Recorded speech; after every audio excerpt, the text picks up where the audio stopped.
Bruce Lee said, "I fear not the man who's practiced 10,000 kicks one time, but I fear the man that's practiced one kick 10,000 times."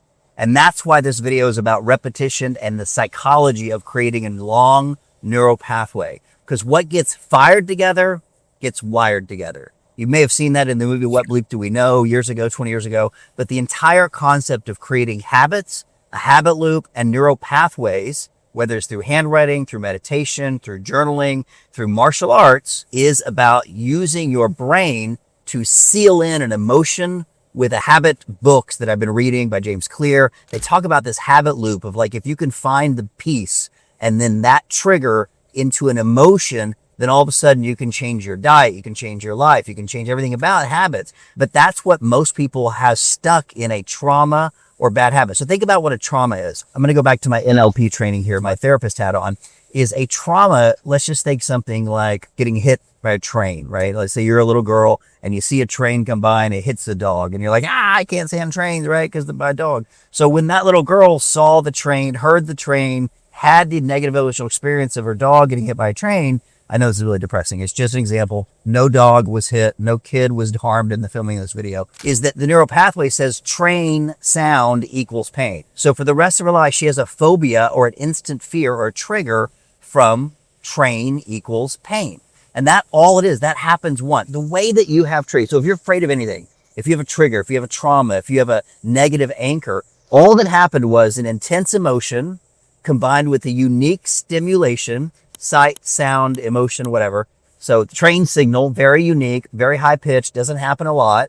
You wouldn't have like the sound of rain. Like that would be weird unless rain happened while you're having a terrible experience. But generally it's a very unique sound, very unique experience, very unique word, tone of voice. That's a trigger. And here's the thing. You don't have to wait till the world gives you a crappy day to make a trigger. You can trigger yourself happy. You could create certain kind of music. You create certain kind of emotions. You can intentionally create certain kind of emotional states. I was at maybe a Tony Robbins seminar back when I was 19, and he was talking about how he creates a trigger before he goes on stage. And so I thought, hey, I want to be a public speaker. I'm going to give that a shot.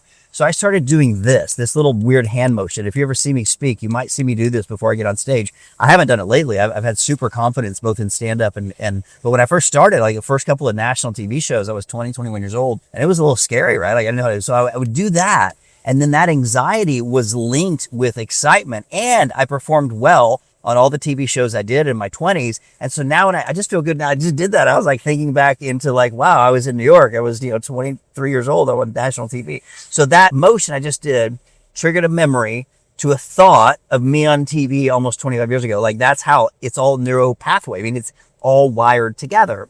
And so you can create a positive neural pathway and you can uncreate a negative one. So if you have a lot of triggers in your life or people, it's like mother's voice, father's voice, brother, some people can see a certain flag or certain party or certain president and they get very, very angry. Those are all just triggers. If you think about a flag, it's a piece of cloth. It doesn't really have any meaning at all. But if you think about a Nazi flag or a Confederate flag or a Spanish flag or American flag, you have emotions associated with that. That is all because in your past, you've had emotional experiences while simultaneously looking at that thing. If you are patriotic and you like sports, you probably get a feeling of patriotism when they play your song or your country's flag at a sports event. That's probably a very good anchor, good trigger. If you get angry when you see a certain flag, like a Confederate flag, that's because you've had a lot of negative experiences when that flag is being shown, whether it's the Capitol riots, whatever kind of racism, whatever. It's not even about that. It's about what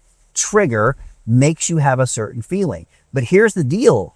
Here's the deal. So like Joe Biden, here's the dealio, is that you actually can control the triggers and you can control the responses. So you can control both the trigger and the response, but you have to be consciously aware that the trigger is happening to you. And you have to then say, okay, here's this trigger. I'm going to make it different. I think one of the reasons Tony Robbins got very, very famous, not only is he super talented and he's very smart, but he actually used to do the snake phobia cure back in, I think he got real famous in Canada when he was 18 or 19. He would bring anyone on stage that had a phobia of snakes.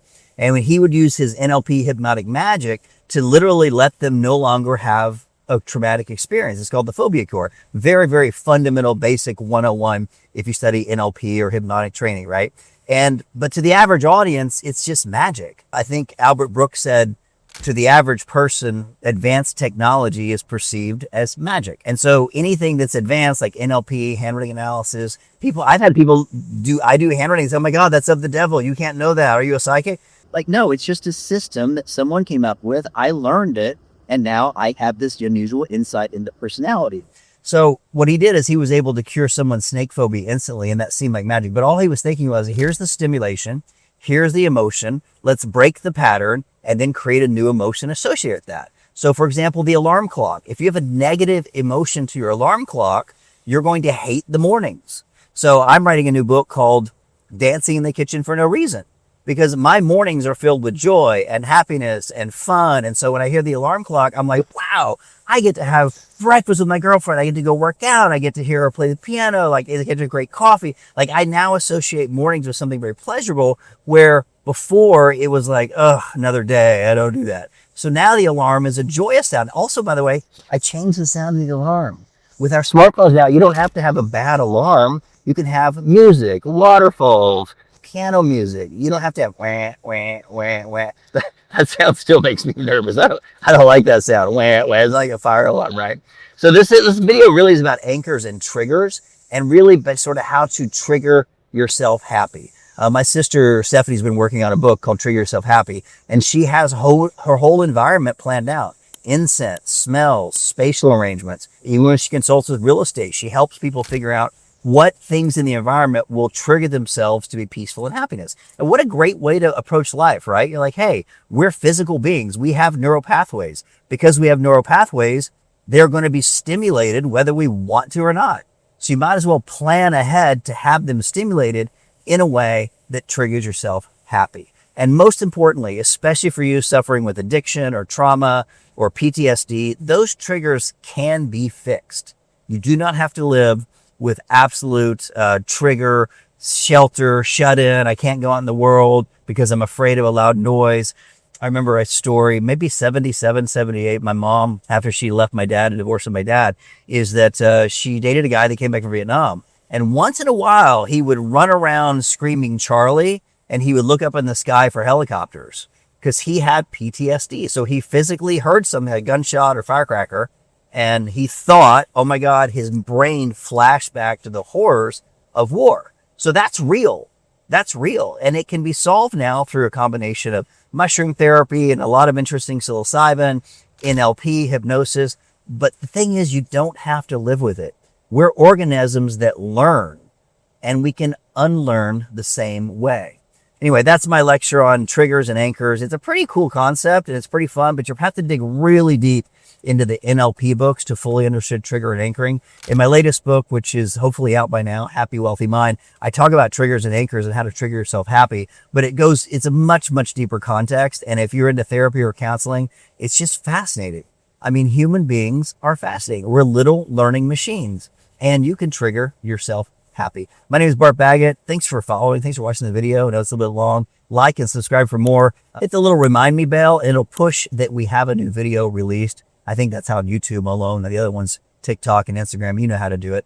Anyway, I appreciate you watching the video. Please leave your comments below. I love the idea of anchoring, triggering yourself happy, and tell me your thoughts in the comments. Bye for now.